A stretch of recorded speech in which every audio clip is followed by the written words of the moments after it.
नमस्कार दोस्तों, स्वागत है आपका मेरे चैनल पर। आज मैं आपको वट सावित्री व्रत कथा सुनाने जा रही हूँ, तो गाइस वीडियो को पूरा देखना। भद्र देश का एक राजा था जिनका नाम अश्वपति था। भद्र देश के राजा अश्वपति की कोई संतान न थी। उन्होंने संतान की प्राप्ति के लिए मंत्रोच्चारण के साथ प्रतिदिन 1 लाख आहुतियाँ दी। 18 वर्षों तक यही कर्म जारी रहा। इसके बाद सावित्री देवी ने प्रकट होकर वर दिया कि राजन, तुझे एक तेजस्वी कन्या पैदा होगी। सावित्री देवी की कृपा से जन्म लेने के कारण से कन्या का नाम सावित्री रखा गया। कन्या बड़ी होकर बेहद रूपवान हुई। योग्य वर न मिलने की वजह से सावित्री के पिता दुखी थे। उन्होंने कन्या को स्वयं वर तलाशने भेजा। सावित्री तपोवन में भटकने लगी। वहाँ सालव देश के राजा घुमस्तेन रहते थे। क्योंकि उनका राज्य किसी ने छीन लिया था, उनके पुत्र सत्यवान को देखकर सावित्री ने पति के रूप में उनका वरण किया। ऋषिराज नारद को जब ये बात पता चली तो वह राजा अश्वपति के पास पहुंचे और कहा कि हे राजन, यह क्या कर रहे हैं आप? सत्यवान गुणवान है, धर्मात्मा है और बलवान भी है, पर उसकी आयु बहुत छोटी है, वह अल्प आयु है। 1 वर्ष के बाद ही उसकी मृत्यु हो जाएगी। ऋषिराज नारद की बात सुनकर राजा अश्वपति घोर चिंता में डूब गए।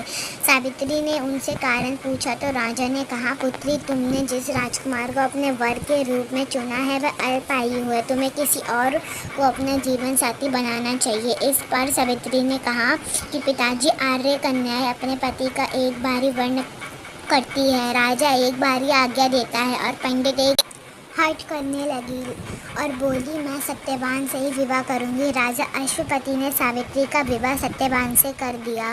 सावित्री अपने ससुराल पहुँचते ही सास ससुर की सेवा करने लगी। समय बीतता चला गया। नारद मुनि ने सावित्री को पहले ही सत्यवान की मृत्यु के दिन के बारे में बता दिया था। वह दिन जैसे जैसे करीब आने लगे, सावित्री अधीर होने लगी। उन्होंने 3 दिन पहले से ही उपवास शुरू कर दिया। नारद मुनि द्वारा कथित निश्चित तिथि पर पितरों का पूजन किया। हर दिन की तरह सत्यवान उस दिन भी लकड़ी काटने जंगल चले गए। साथ में सावित्री भी गई। जंगल में पहुंचकर सत्यवान लकड़ी काटने के लिए एक पेड़ पर चढ़ गए। तभी उसके सिर में तेज दर्द होने लगा। दर्द से व्याकुल सत्यवान पेड़ से नीचे उतर गए। सावित्री अपना भविष्य समझ गई। सत्यवान के सिर को गोद में रखकर सावित्री सत्यवान का सिर सहलाने लगी। तभी वहाँ यमराज आते दिखे।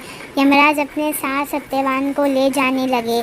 सावित्री भी उनके पीछे पीछे चल पड़ी। यमराज ने सावित्री को समझाने की कोशिश की कि यही विधि का विधान है, लेकिन सावित्री नहीं मानी। सावित्री की निष्ठा और पति प्रणयता को देखकर यमराज ने सावित्री से कहा कि हे देवी, तुम धन्य हो, तुम मुझसे कोई भी वरदान मांगो। सावित्री ने कहा कि मेरे सास ससुर वनवासी और अंधे हैं, उन्हें आप दिव्य ज्योति प्रदान करें। यमराज ने कहा, ऐसा ही होगा, जाओ अब लौट जाओ। लेकिन सावित्री अपने पति सत्यवान के पीछे पीछे चलती रही। यमराज ने कहा, देवी, तुम वापस जाओ। सावित्री ने कहा, भगवान, मुझे अपने पतिदेव के पीछे पीछे चलने में कोई परेशानी नहीं है। पति के पीछे चलना मेरा कर्तव्य है। यह सुनकर उन्होंने फिर से उसे एक और वर मांगने के लिए कहा। सावित्री बोली, हमारे ससुर का राज्य छिन गया है, उसे पुण्य वापस दिला दे।